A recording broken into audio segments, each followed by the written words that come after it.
Bonjour à tous, bienvenue à notre table ronde pour cette matinale intitulée Handicap moteur et handicap psychique. Avec nos invités, nous allons vous parler des solutions techniques, humaines, organisationnelles et financières que nos experts peuvent apporter aux entreprises et salariés du secteur public ou privé. Avant de démarrer nos échanges, nous allons vous présenter nos invités. Bonjour Isabelle, pouvez-vous vous présenter ? Bonjour à tous, je suis Isabelle Kramer, je suis chargée de mission au sein du Cap Emploi 06. Alors les Cap Emploi ont pour mission d'accompagner les personnes qui ont une problématique de santé tout au long de leur carrière professionnelle et d'accompagner aussi les entreprises dans leur démarche de recrutement ou de maintien dans l'emploi, et où d'ailleurs. En fait, il y a deux services qui sont distincts parce que chacun a ses spécificités, ses savoir-faire. Et donc, il y a un service qui accompagne les personnes qui sont demandeurs d'emploi, qui vont travailler sur une recherche de projet professionnel, sur une recherche d'emploi. Et l'autre qui accompagne les personnes qui sont en activité professionnelle, soit salariés, agents de la fonction publique ou travailleurs non salariés. Et là, à un moment donné, il y a un problème de santé qui va restreindre l'exercice de l'activité professionnelle. Et là, on peut intervenir pour accompagner donc le salarié et l'employeur qui se retrouvent face à ces difficultés-là. Et moi, j'appartiens donc au second service. Merci Isabelle. Bonjour Denis, bonjour Marie. Bonjour. Vous pouvez vous présenter ? Bonjour, je m'appelle Denis Tassini, donc je suis chef de service au sein des PEP 06.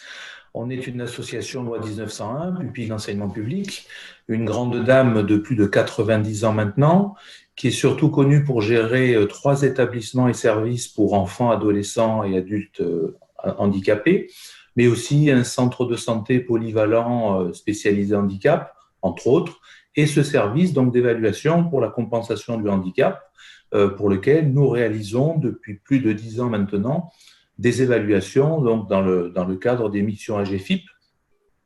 On intervient en ce qui concerne le handicap moteur et le handicap visuel sur les départements des Alpes-Maritimes, du Var et des Bouches-du-Rhône. On peut se déplacer donc dans tout le département, en entreprise, en centre de formation, dans les locaux des partenaires, mais aussi au domicile, donc des personnes, des travailleurs en situation de handicap qu'on est amené à évaluer. Merci Denis. Marie ? Bonjour, je suis Marie Poncet, je suis ergothérapeute du coup au sein des pupilles de l'enseignement public 06. Je fais partie du service d'évaluation pour la compensation du handicap et tout particulièrement j'interviens dans le cadre des prestations d'appui spécifiques pour les personnes en situation de handicap moteur et visuel. Donc, on intervient à différents stades du projet professionnel. On peut aussi bien intervenir en amont pour aider les personnes à connaître leurs capacités pour s'orienter vers un projet professionnel adapté. Et on peut intervenir aussi dans le cadre du maintien ou de l'insertion pour aménager les postes de travail s'il y a besoin pour les personnes en situation de handicap. Merci Marie. Avant de continuer, je dis à tous ceux qui nous regardent ce matin que vous pouvez bien sûr nous poser directement des questions sur le chat et que nous les prendrons à la fin de cette table ronde. Marie, je profite que vous êtes encore là et pour toute la durée de la table ronde pour vous demander qu'est-ce que finalement un ergothérapeute, parce que peut-être qu'il faut préciser quel est votre métier.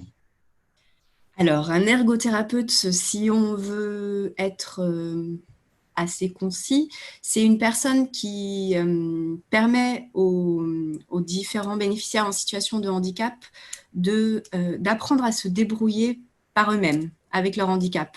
Donc, on peut aussi bien intervenir en rééducation fonctionnelle comme en réadaptation, en réhabilitation.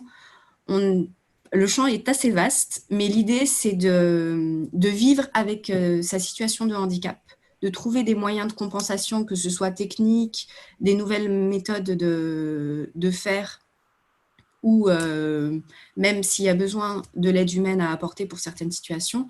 Mais l'idée, c'est vraiment d'apprendre à vivre avec son handicap et de pouvoir être au maximum indépendant d'un point de vue moteur et autonome dans sa vie quotidienne et professionnelle. Parce que pas que la vie chez soi, mais la vie professionnelle, la vie sociale, tout ce qui crée, on va dire, la situation biopsychosociale de la personne. Vraiment la globalité de la personne. Merci Marie pour ces précisions et ces lumières, mais de toute façon, on le verra tout à l'heure, on apportera des exemples concrets de compensation et vous pourrez encore mieux illustrer votre propos. Je me tourne maintenant vers Manon. Manon, est-ce que vous pouvez vous présenter, s'il vous plaît? Bonjour, alors Manon Codou, psychologue clinicienne sur l'association Isatis. L'association Isatis existe depuis un peu plus de 20 ans et nous sommes spécialisés dans le trouble psychique. Aujourd'hui, nous avons une multitude de services et nous accompagnons les personnes à peu près de l'âge adulte, même adolescence, voilà, 16 ans, jusqu'à la personne vieillissante. Et donc, dans le cadre des prestations d'appui spécifiques, c'est tout ce qui est accompagnement vers de l'emploi adapté ou accompagnement dans l'emploi. Je me retourne maintenant à nouveau vers Isabelle de Cap Emploi. Et Isabelle, finalement, cet appui aux entreprises, aux salariés, on a bien compris que vous pouvez aussi intervenir au niveau de Cap Emploi pour les demandeurs d'emploi, pour leurs projets, pour leur insertion professionnelle. On peut intervenir aussi en formation, mais aujourd'hui, on a pris la décision, le parti, de faire une focale vraiment sur entreprises et salariés. Donc, Cap Emploi, quand vous intervenez auprès d'une entreprise ou de salariés, cet appui que vous apportez, il est de quel ordre? Eh bien, si on est un peu couteau suisse parfois, mais en gros, on a un rôle à la fois de conseil et à la fois un rôle d'appui opérationnel. Et pour bien conseiller, il faut qu'on comprenne les choses. Et ça, c'est extrêmement important. Parce que si on comprend mal quelque chose, on peut passer à côté d'éléments qui vont permettre après de débloquer les situations. Déjà, on a un certain nombre de situations qui nous sont remontées, soit par des médecins, les services de santé au travail au sens large, soit par des partenaires, les entreprises elles-mêmes, les salariés eux-mêmes. Et on doit s'assurer de différents points. Déjà, un des critères, entre guillemets, d'accès à nos services, c'est que la personne qui va être bénéficiaire de nos services est une reconnaissance de la qualité travailleur handicapé ou bien soit bénéficiaire de la fameuse loi de 2005, ou alors qu'il accepte et qu'il dépose un dossier, par exemple, de demande de reconnaissance travailleur handicapé. On peut intervenir avant d'avoir la notification exacte, parce que ça prend un certain temps, mais la réflexion peut commencer avant. Et du coup, on va pouvoir solliciter les différents partenaires au plus tôt. En fait, on va contacter chacune des parties prenantes. Et l'idée dans cette phase-là, c'est prendre connaissance des éléments, qu'on prenne bien connaissance, qu'on comprenne bien les besoins et les attentes de chacun. Et ça permet de faire vraiment un pré-diagnostic sur les difficultés qui vont être rencontrées sur le poste, par la personne, par le collectif, de comprendre les impératifs de l'entreprise, surtout en ces périodes aujourd'hui de crise qui sont complexes à gérer aussi pour les entreprises, et aussi ce que va préconiser le médecin du travail pour préserver la santé du salarié. C'est important aussi qu'on ait le vécu de la personne. Voilà. Donc, on récupère tous ces éléments qu'on va analyser, qu'on va mettre en relation les unes avec les autres. Et ensuite, la deuxième partie qui va être très importante dans cette première phase, c'est de pouvoir tous se rencontrer autour d'une table, c'est-à-dire principalement le médecin du travail, le salarié et un représentant de l'employeur à minima, afin que chacun puisse exprimer vraiment ses besoins, ses attentes, qu'on approfondisse ce diagnostic de la situation. On va ensuite élaborer des solutions pour un peu restaurer l'équilibre qui, à un moment donné, a été un peu mise à mal par la survenue d'une problématique de santé ou l'aggravation, voilà, quelque chose qui a déséquilibré quelque chose qui était auparavant, qui était bien équilibré auparavant.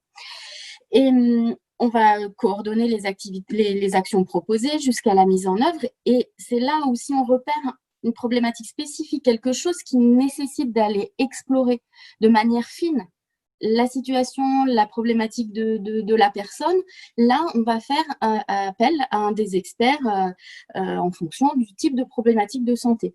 Et donc, ça, c'est la problématique de santé qui est la plus prégnante. C'est pour ça qu'on fait appel donc aux prestataires aux prestataires qui, en plus, sur le 06, on a énormément de chance vu que c'est des gens qui sont expérimentés et qui sont extrêmement compétents. Et c'est un plaisir à chaque fois.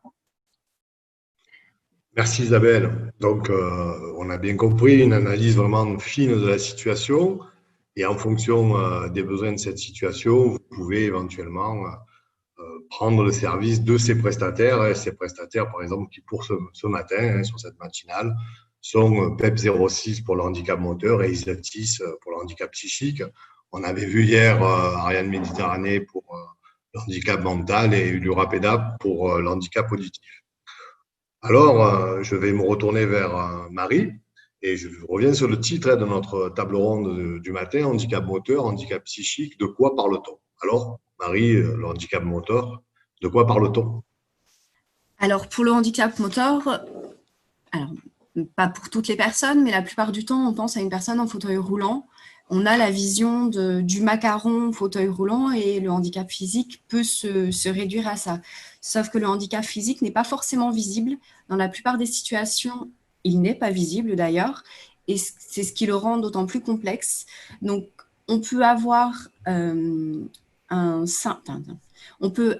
des troubles ostéo-articulaires, ça veut dire par exemple une affection de l'épaule ou une affection du cou, comme on peut avoir des pathologies neurologiques telles que la sclérose en plaques ou la maladie de Parkinson, qui en plus vont être évolutifs.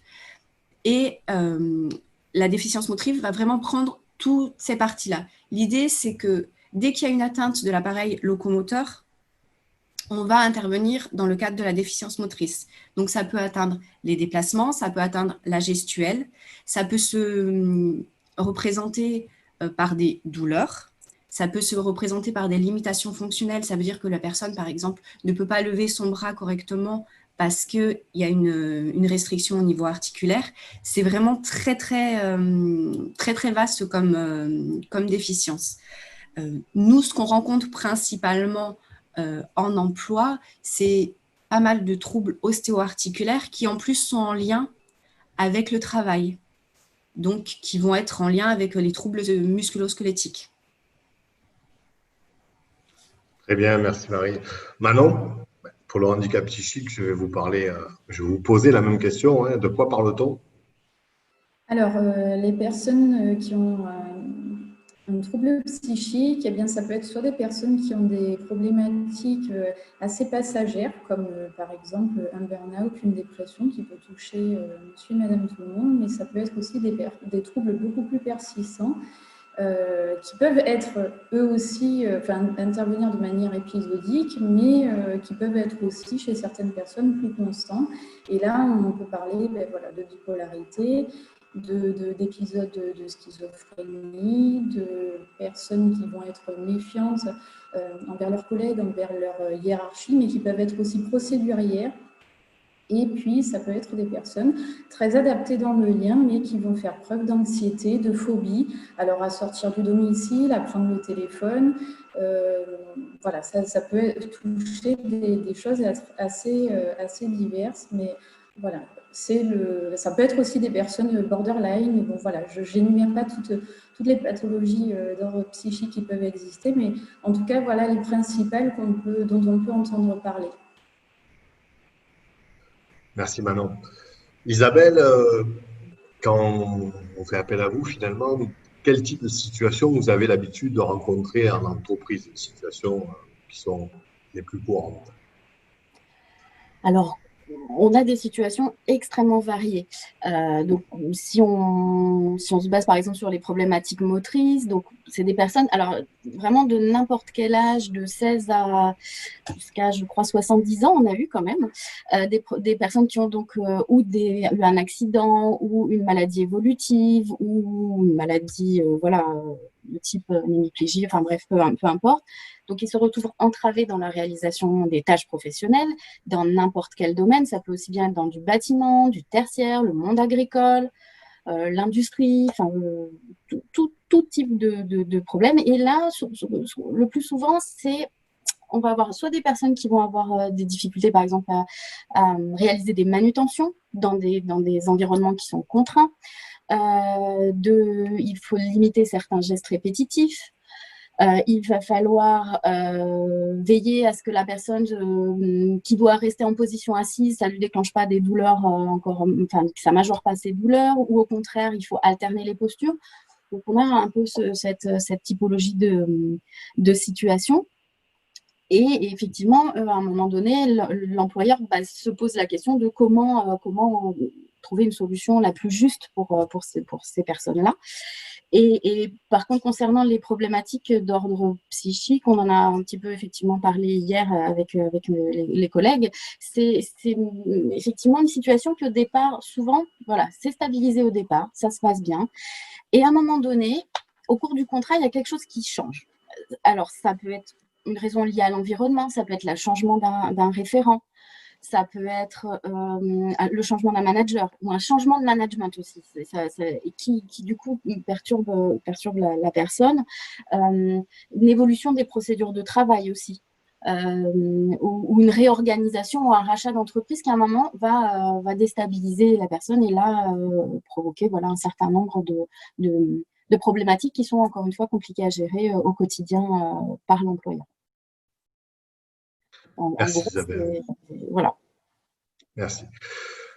Pour qu'on commence un petit peu à comprendre comment on peut faire appel aux uns et aux autres, Denis, qui fait appel à vos services? Alors, donc on est aujourd'hui avec un public qui nous écoute, donc de travailleurs en situation de handicap et d'entreprises majoritairement. Donc, qui peut faire appel à nos services? Ce sont soit directement des entreprises publiques, des entreprises privées, mais ce qui nous semble le plus pertinent, c'est qu'on est aujourd'hui donc en visio donc avec nos partenaires de Cap Emploi.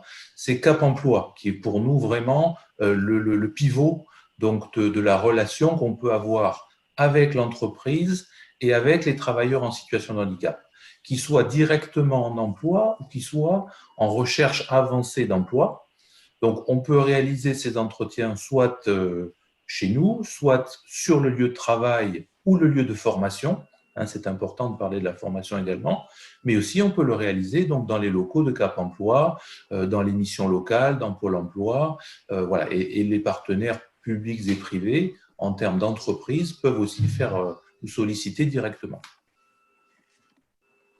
Merci Denis pour cette précision. Manon, alors quand on fait appel à vos services, comment organisez-vous votre intervention et est-ce que le service est payant pour les entreprises ou pour les personnes? Alors, lorsque nous recevons la prescription, nous contactons dans les 48 heures Cap Emploi, la médecine du travail, alors déjà pour avoir un peu plus de précision sur la situation. Ensuite, dans un deuxième temps, et ça se passe toujours dans les 48 heures, nous contactons et l'entreprise et le salarié qui fait l'objet de la prescription pour mettre en place ce premier rendez-vous qui aura lieu au sein de l'entreprise. Par la suite, l'accompagnement va se réaliser dans nos locaux, au moins le temps que la personne prenne confiance et voilà, puisse commencer un travail d'élaboration sur elle, de compréhension sur ce qui se passe, prendre conscience un petit peu des difficultés qu'elle rencontre sur le lieu de travail, par rapport à sa pathologie, etc. Et dans un second temps, la déléguée à l'insertion, puisque nous sommes une équipe de deux, une psychologue clinicienne et une déléguée à l'insertion, les deux accompagnent la personne. Donc, dans un second temps, la déléguée à l'insertion peut intervenir au sein de l'entreprise pour étudier des solutions adaptées et à la situation d'entreprise et à la personne qui puissent permettre de créer des moyens de compensation pour faciliter les choses et faciliter le fait que la personne puisse rester en emploi. Voilà, par la suite, on peut aussi étudier cette question avec la personne, savoir si vraiment cette situation est toujours adaptée à elle, s'il n'y a pas d'autres solutions, mais c'est un travail qu'on accompagne avec elle, avec l'entreprise, avec l'employeur. Est-ce que ce service est payant? Non, il est totalement gratuit et pour l'entreprise et pour le salarié. donc financé par la GFIP ou le FIFP dans le cadre pour ce qui concerne le service public. Merci Manon. Donc là, vous nous avez précisé vos modalités d'intervention. J'ai oublié simplement de rajouter une chose, c'est que les entretiens se déroulent toujours pendant les horaires de travail de la personne, par contre. Merci pour cette précision. Donc là, vous avez parlé de votre intervention quand il s'agit d'une entreprise ou d'un salarié où il y a un risque de rupture, quand on parle dans le jargon, c'est du maintien en emploi, et où il est nécessaire très rapidement de prendre attache auprès des différentes parties prenantes afin d'avoir une analyse fine de la situation et de pouvoir intervenir rapidement. Donc, je vais me retourner à nouveau vers Cap Emploi, vers Isabelle, et on est donc dans la situation où aujourd'hui, par exemple, où Isatis ou PEP06 seraient intervenus auprès d'une entreprise. C'est une situation qui concerne bien évidemment un salarié. Ils ont mis en place tout leur travail d'analyse et ils vous donnent donc des préconisations qui semblent pour eux être les solutions à mettre en œuvre pour stabiliser la situation. Donc, quand ces préconisations sont finalisées, vous, au niveau de Cap Emploi, que faites-vous? Alors, effectivement, c'est là où ça commence à être intéressant aussi. Donc, je dirais même que ça commence même un peu avant, c'est-à-dire qu'on garde un échange aussi. C'est important qu'on garde l'échange même pendant le déroulé de la prestation. Voilà, c'est quelque chose qui s'étale dans le temps, donc c'est important qu'on ait cette relation avec les prestataires. Et donc, une fois qu'on a en main ces préconisations, alors il y a les préconisations certes, mais il y a aussi souvent, on a identifié ce que la personne est en capacité de faire. C'est-à-dire qu'on on rend visible en fait le champ de leurs possibilités. Souvent, les personnes et les employeurs ne voient que l'aspect négatif. La personne ne peut pas faire ci, ne peut pas faire ça, ne peut pas faire ceci, etc. Là, avec l'intervention des TAS, en fait, on met aussi en lumière ce que la personne est en capacité de faire. Et c'est extrêmement important. On a donc les préconisations qui tiennent compte de tout ça. C'est les préconisations des prestataires. Il va falloir qu'on les confronte, entre guillemets, à l'ensemble des parties prenantes. L'employeur, parfois, on va lui réexpliquer. Au médecin, on va faire valider ses préconisations. On remet en fait du lien. Une fois qu'on a les précaux, on continue à tisser quelque chose qui va permettre d'aboutir à une solution qui est partagée par tous.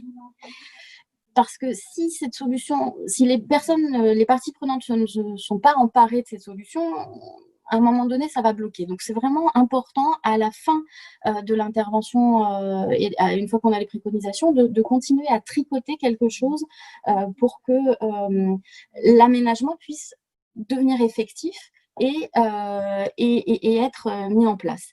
Alors, on va donc expliquer, on va négocier, on va échanger et aussi, un autre aspect et non des moindres, on va s'atteler à l'aspect financier. C'est-à-dire que nous allons aussi, pour chacune des préconisations, proposer des cofinancements qui vont correspondre à ce qui est demandé et nous adresser au bon interlocuteur. Parce qu'on est un maintien dans l'emploi, ça se passe en équipe, ça se passe en collaboration avec plusieurs partenaires, avec plusieurs interlocuteurs, donc la GFIP, bien sûr, mais aussi la CARSAT, la MDPH. Donc voilà, on va jouer un peu le rôle, comme disait Denis tout à l'heure, de pivot. Et donc, on va accompagner au montage des dossiers aussi financiers. On va, une fois que les financements sont accordés, rappeler les différentes procédures qu'il faut mener à bien et on reste à disposition pour la mise en œuvre effective de la solution. Merci Isabelle. J'avais du mal à remettre mon micro. Tiens, je suis désolé. Merci pour toutes ces précisions. C'est vraiment intéressant d'avoir mis en lumière ce travail en complémentarité, ce travail avec l'ensemble des parties prenantes, avec cette volonté de trouver des solutions et de fédérer. C'est intéressant de le préciser. Marie, on va rentrer encore un peu plus dans le pratico-pratique. Est-ce que vous pouvez nous donner un exemple concernant des solutions d'aménagement, comme vient d'en parler Isabelle, pour un salarié. Alors oui, on peut, mettons, on a un salarié qui va avoir des douleurs au niveau cervical et lombaire avec irradiation du coup dans les mains, dans les membres.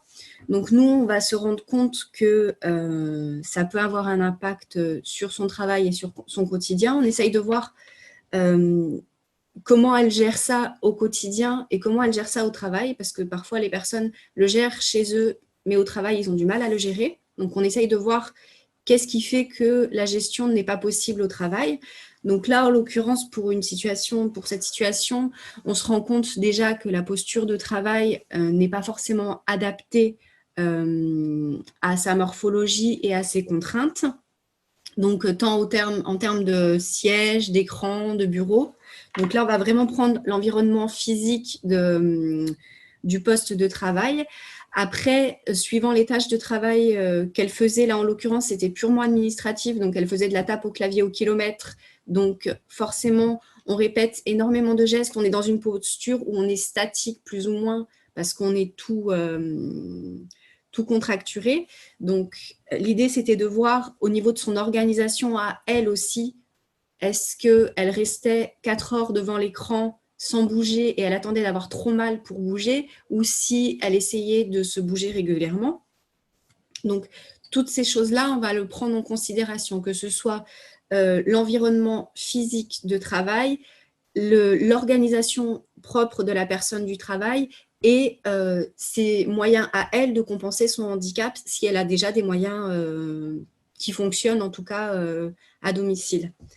Là, du coup, pour l'aménagement du poste, on est parti sur une partie matérielle et une partie aussi organisation de son travail avec des nouvelles méthodes pas des nouvelles méthodes de travail, mais différentes manières de fonctionner en tout cas. Donc, pour toute la partie technique, nous, on essaye d'intervenir avec des essais de matériel. Là, en l'occurrence, on a essayé un bureau, un siège. On a essayé de régler après les différentes hauteurs et les différentes profondeurs, que ce soit des sièges, des écrans. Ensuite, on est parti aussi sur du technique en termes de reconnaissance vocale pour éviter que la tape au clavier soit trop sollicitante. La reconnaissance vocale permet aussi de poursuivre la tape au clavier sans être forcément devant son écran.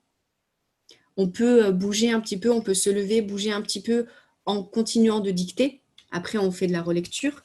Et on a aussi interpellé le bénéficiaire sur le fait que, peu importe les moyens techniques qu'on met en place, si elle ne modifie pas sa manière d'organiser son temps de travail, les douleurs seront persistantes. Donc, on a essayé de mettre en place avec elle des moyens de prendre des micro-pauses. Ce n'est pas une pause, on va boire un café toutes les 5 minutes. Les micro-pauses, pour cette personne-là, en l'occurrence, l'important, c'était de bouger régulièrement. Donc, effectivement, l'idéal, c'est de pouvoir se lever ou de s'étirer un petit peu. Mais pour qu'elle puisse bouger régulièrement, on lui a conseillé de mettre une alarme sur son téléphone portable ou sur son ordinateur. Une alarme qui sonne toutes les demi-heures, par exemple. Après, ça, c'est à réévaluer en fonction des besoins de la personne. Mais une alarme qui sonne toutes les demi-heures et ne pas repousser l'alarme quand elle sonne, mais vraiment bouger quand elle sonne. Et après aussi, l'idée, c'est de lui donner des astuces pour trouver des solutions pour bouger. Par exemple, la poubelle, plutôt que de la mettre à proximité, parce qu'on l'a tous à proximité de main, on n'a plus qu'à tendre le bras et à mettre dans la poubelle, la mettre à l'autre bout du bureau. La bouteille d'eau, pareil, la mettre sur un meuble qui va être en face d'elle, qu'elle ait besoin de se lever pour y aller. Donc, on a vraiment essayé de voir au niveau organisationnel, mais son organisation propre, et au niveau technique. Après, voilà. Après, il y a d'autres solutions, bien sûr, parce que les personnes vont s'étirer. Ils nous disent qu'ils s'étirent quand ils sont à domicile, mais sur le lieu de travail, ils n'osent pas s'étirer. Donc après, il y a toute une acceptation du handicap à avoir par rapport à ça. Et d'utiliser ces outils-là, même sur le lieu de travail, peu importe, de ne pas se dire que on va me regarder bizarrement parce que je suis en train de m'étirer le cou. L'idée, c'est vous en avez besoin, donc vous l'utilisez même sur le lieu de travail. Merci Marie. Vous aviez peut-être une autre situation, mais c'est vrai que le temps passe. Alors, on va laisser à Manon le temps de nous parler aussi d'un exemple de solution d'aménagement pour un salarié en situation de handicap psychique. Alors, je ne vais pas parler de restaurant, mais je vais exprimer voilà, le plus, enfin, généralement ce qu'on peut rencontrer de plus général, ce qui n'empêche pas qu'après, voilà, si certaines personnes ont des questions, pourront nous les poser, ou alors ce qui est intéressant, c'est justement de prendre le cas par cas et de voir ce qu'on peut faire selon les difficultés des personnes et les situations d'entreprise. Alors en tout cas, lorsqu'un lien de confiance est établi avec la personne, nous, on va faire, c'est de partir des observations de l'entreprise sur les difficultés de travail, de voir si la personne a bien la prise de conscience par rapport à ces difficultés-là. Et si ce n'est pas le cas, justement, nous l'accompagnons là-dedans. Nous allons aussi l'accompagner à prendre conscience de son trouble psychique, de ce que ça occasionne dans le rapport à l'autre, mais aussi le rapport à son travail, dans ses angoisses. On va l'aider à mettre en place des aménagements, des stratégies de compensation. On va aussi l'aider à mieux appréhender et anticiper les périodes de fragilisation et qu'elle prenne conscience aussi des relais qu'elle pourrait amorcer lorsqu'elle commence à repérer les signes alors, décompensation, c'est fragilisation, hein, donc lorsqu'elle commence à se fragiliser. Souvent, dans cette première période-là, un relais vers le soin est nécessaire, c'est-à-dire voilà, l'accompagner à peut-être rencontrer un psychiatre, un traitement, une hospitalisation. Et dans un second temps, voilà, nous allons co-construire avec la personne, avec l'entreprise, avec l'employeur et les collègues, etc., des solutions ajustées et solides qui puissent permettre de stabiliser la situation sur le long terme, peut-être de créer un quotidien dans le travail moins angoissant, ça va minimiser les risques de fragilisation, en sensibilisant aussi le reste du personnel aux petites choses qui peuvent être évitées ou qui peuvent mettre en inconfort la personne ou qui peuvent amorcer, être le déclencheur d'une période angoissante. Et voilà, donc on essaye un peu de restabiliser tout ça. Et puis, dans les moyens de compensation qui peuvent être proposés, ils peuvent être divers. Par exemple, ça peut être créer des outils lorsque les difficultés touchent à la mémoire ou à la prise d'initiative de la personne, parce que les personnes qui ont des troubles psychiques, souvent la prise d'initiative est compliquée. Et si elle y est, elle est adaptée. Donc, on peut mettre en place un système de liste. Voilà. Ça peut être des aménagements horaires aussi suite à une prise de traitement. Suite à une prise de traitement, les personnes peuvent être fatiguées, alors soit le matin, soit l'après-midi, tout dépend des horaires de prise. Donc ça, c'est quelque chose que voilà, nous allons étudier avec la personne et là aussi, on ne peut faire que du cas par cas. Adapter le poste de travail selon si la personne, par exemple, a des angoisses dans le lien à l'autre, à savoir que ça peut ne pas l'avoir dérangé pendant des années et puis tout à coup, il y a un impossible à être en contact avec l'autre ou à prendre le téléphone. Donc voilà, là aussi, des aménagements s'imposent. Il peut y avoir une mise en place d'un tutorat lorsque la personne a besoin d'être étayée dans les débuts d'une nouvelle prise de poste. Ça peut être aussi notre travail de reposer un peu les choses par rapport à un cadre, parce que la personne qui a des troubles psychiques peut parfois manquer de limites et s'autoriser certaines choses, voire même des débordements. L'employeur a essayé de signifier des choses, il est passé mauvais objet, c'est-à-dire que la personne est méfiante de sa hiérarchie.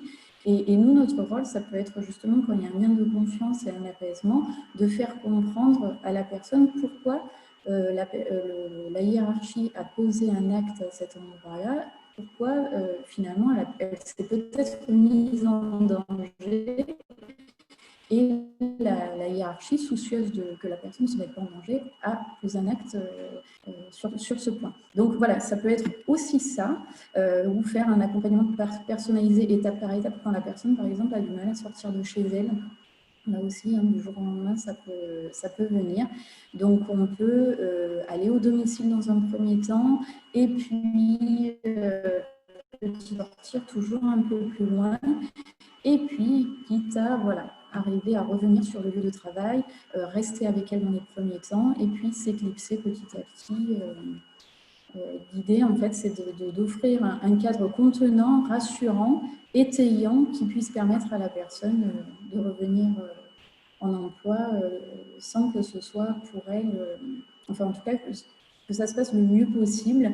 Et le dernier recours, quand vraiment la personne est d'accord sur le fait qu'elle ne peut plus tenir son poste et que ça n'est plus adapté pour elle, et bien à ce moment-là, on recommande un changement de poste en préconisant la nature du futur poste.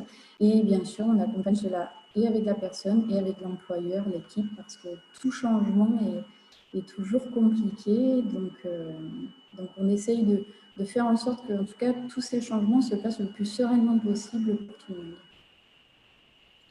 Merci Manon. Alors, avant de conclure avec Isabelle, je rappelle à notre auditoire que vous pouvez poser vos questions sur le chat. Il n'y a pas de mauvaises questions, donc n'hésitez pas. Isabelle, pour conclure, finalement, donc, si je suis une entreprise ou une personne en situation de handicap, j'ai besoin d'un expert pour mettre en place des moyens de compensation, je vous appelle. Oui, c'est vrai qu'on va pouvoir, par ce travail de pivot, par ce travail de maillage, on va pouvoir bien comprendre, bien analyser la situation, comprendre les contraintes, les enjeux. Les enjeux sont extrêmement importants à comprendre dès le départ. Ça demande du temps, ça demande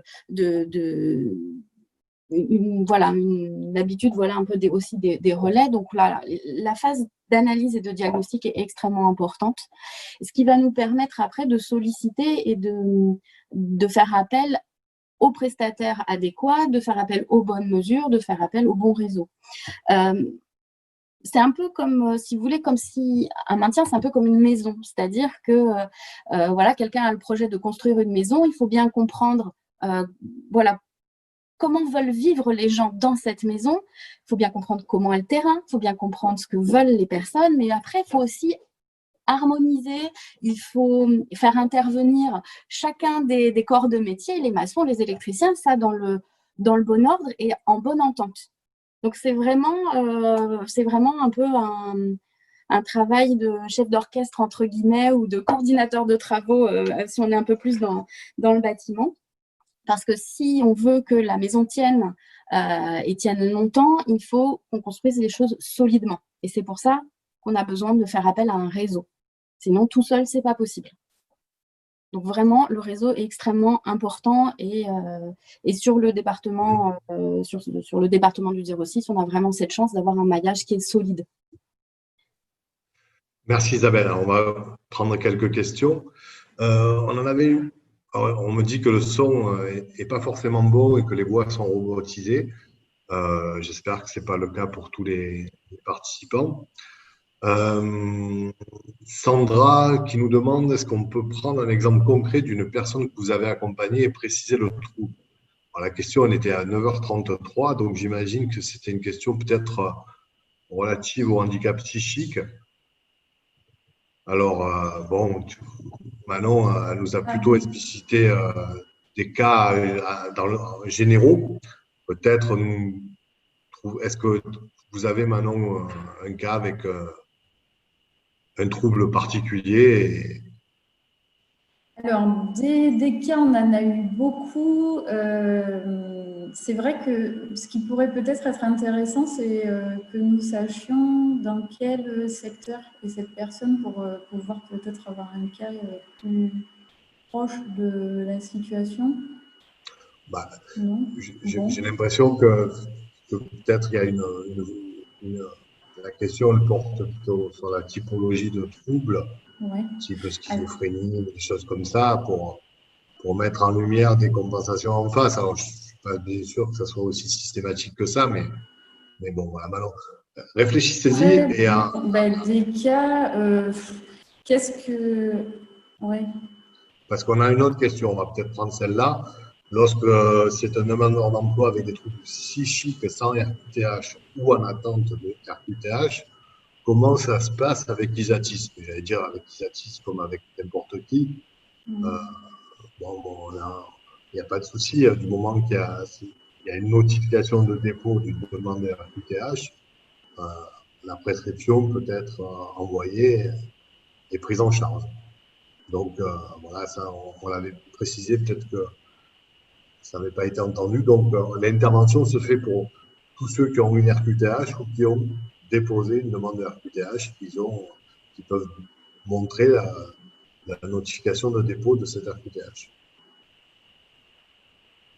Voilà, après Manon peut-être. Donc une situation, alors par exemple, une récente en date, on avait une enseignante qui du jour au lendemain a commencé à avoir une décompensation et elle n'a plus pu, elle a eu d'énormes angoisses à se rendre au sein de travail, à assurer des cours devant tous les élèves, réaliser ses programmes, etc. Donc, en fait, nous l'avons accompagnée à d'abord comprendre ce qui lui est arrivé, son trouble psychique. Ensuite, nous l'avons accompagnée vers le soin. Une prise de traitement a largement tempéré les angoisses, lui a permis de recommencer à reprendre au moins sa vie quotidienne dans un premier temps. Puis, elle a réussi petit à petit à ressortir, à revenir dans nos locaux. Alors, c'est un accompagnement qui a été un petit peu long, mais cette dame a finalement, alors qu'au début, elle nous disait que le retour à l'emploi était totalement impossible, eh bien, avec le temps, elle a réussi à reprendre confiance en elle. Notre délégué à l'insertion a même participé pendant les cours. On a vu aussi... avec la médecine de prévention, etc., pour que les cours soient dans un premier temps très éparses, et puis que ce soit certains niveaux qui la mettaient moins en difficulté, et puis petit à petit, voilà, elle a pu avoir de plus en plus de cours et reprendre son quotidien comme par le passé. Mais c'est vrai que c'est souvent des accompagnements alors ça dépend, mais souvent ça peut être des accompagnements assez longs, le temps que voilà, la personne... et en fait, le plus long, c'est surtout que la personne reprenne de l'assurance parce qu'elle ne comprend pas ce qui lui arrive et en fait, elle est complètement choquée par ce qui lui arrive. D'accord. Merci Manon pour ce témoignage. Dernière question, parce qu'on s'approche tout souvent de la fin de cette table ronde. Merci à tous ceux qui nous ont suivis. Merci à vos questions. Donc, une question de Sandrine. Alors, ça sera adressé, j'imagine, à PEP06. Nous avons un salarié qui, tous les mois, doit se rendre à l'hôpital pour le suivi de sa pathologie, trouble ostéo-articulaire. Elle pose à chaque fois des récupérations. Y a-t-il un dispositif d'aide éventuel pour compenser cette journée? Peut-être aussi Isabelle, quelques mots sur ce type de situation. Oui, après on partage effectivement, il y a des dispositifs, mais qu'il faut valider aussi avec la CARSAT si la personne, par exemple, est en affection longue durée. Il faut qu'on ait un petit peu plus d'éléments pour pouvoir répondre au plus juste, mais il y a des possibilités, il faut voir un point vraiment global. Ouais, donc, on va conseiller à Sandrine de se rapprocher de Cap Emploi. Oui. Voilà, avec tout le contexte de la situation, le type de contrat, etc., de qui on dépend, de l'assurance santé, etc., pour avoir des précisions. Mais a priori, il existe et il doit exister des modalités pour que cette personne ne perde pas toujours. Oui, c'est une question de statut ALD ou pas, et puis après à creuser. D'accord, donc oui, si elle a une ALD, effectivement. Voilà, elle nous dit qu'elle va se rapprocher Sandrine va se rapprocher de Cap Emploi et elle a bien une ALD. Bon, super. Oui, je pense qu'il y a moyen de faire quelque chose. Merci beaucoup à tous et bonne SEPH. Au revoir. Au revoir, merci.